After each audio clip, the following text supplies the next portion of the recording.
When I was in Navy SEAL training, people go, how were you there for 18 months?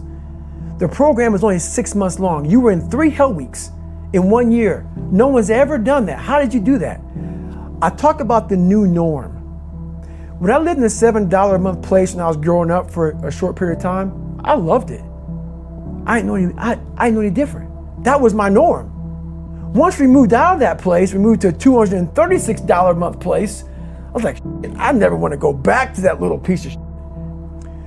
But if you go back to that $7 a month place and you realize this is where I live, this is all I got, your mind says, roger that, this is home. So when I was going through Navy SEAL training for 18 months and going back through all the hard parts over and over again, I told myself after the first time, I knew it was gonna be a long journey there.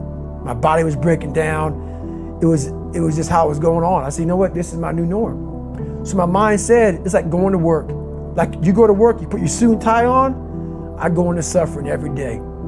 Every day suffering, being broken, duct taping my feet up, stress fractures, shin splints, being broken. This is my new norm. And your mind says, if we're not broken, this ain't normal. We gotta be broken. So then your mind starts to get tougher and tougher and more callous. People go, how did you run on broken feet? Broken shins. My mind knew this is how we operate. We're in Navy SEAL training. This is what we are. I became hell. And that became my new norm. I gave myself no way out. There was nothing outside these walls of hell. Nothing. I love God, but for a short period of time, I became the devil because that was hell. I became the boss, the owner, the CEO of Navy SEAL training. That was my mindset. And that's how you get through things.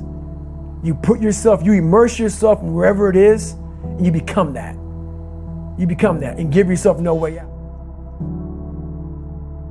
When I was 297 pounds and I was fat as hell trying to be a Navy SEAL, the scariest thing in the world to me, even to this day, was that could have been the rest of my life. I thought then I was trying hard. That's the scariest thing in the world. I thought then, 297 pound, working for Ecolab, spraying for cockroaches, making $1,000 a month. I thought that was me at my 100% potential. Come to find out, a few years later, I wasn't anywhere near that. 106 pounds less, graduated Navy SEAL training, went on to do all these other things. Looking back on that was me trying hard.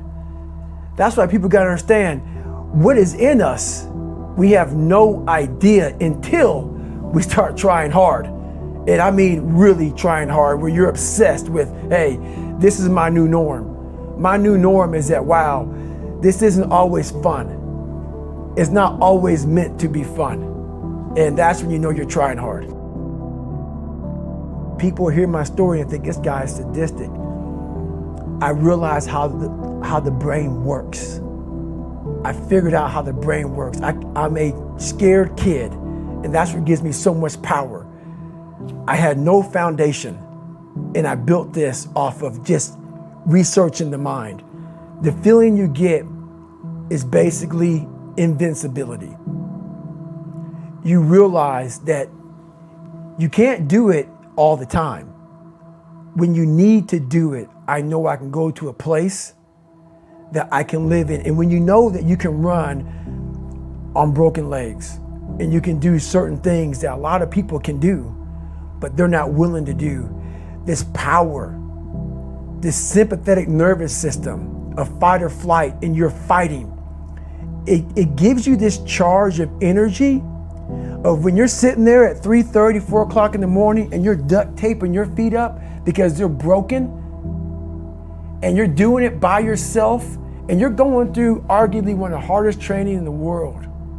And these guys, most of them are healthy, and you're going through it broken, and you're already at a disadvantage, but you're still there. You can feed into that and tap into that for a lot of power. But if you look at it, well, I'm broken, man. I'm not gonna make it. But if you look at it as, man, I'm broken and I'm still here. And I'm fighting, and I'm gonna find a way to get through this because I have no other place to go. It gives you a lot of power. When things start to suck really, really bad, my brain and a lot of people's brain, they don't go to your dad beating you up. Your brain says, we gotta get the out of here. This is miserable. So anger goes away a lot of times when you're suffering because your brain just says, we gotta run, we gotta go. So that anger is not popping up saying, oh, I'm gonna show them. I'm gonna show those people. No, there has to be a much deeper. When I say deeper, it has to be down to mineral soil. It has to be down to that nice mineral soil where nothing can burn. You can't burn dirt.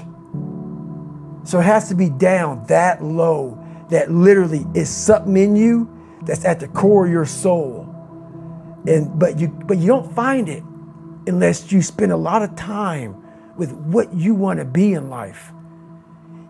I can't give that to you. Right. You can't give it to somebody. When you find your true passion in life, and my passion for me was like, oh, I want to be, I don't give a Navy SEALs, Army, I don't give a shit. I want to serve my country. I want to be someone that I'm proud of. I want to look at myself in the mirror because I was so disappointed. That accountability mirror I talk about, I was so disappointed in what I saw every day. I wanted everybody to love David Goggins. And a lot of people did. I didn't love myself. But I knew a lot of us want to find peace first. So people say, man, you always talk about this suffering and pain and I'm at peace right now because I went through that. Right? You don't find peace first. If you do, Merry Christmas. More power to you. More power to you. I found peace on the opposite end of finding myself.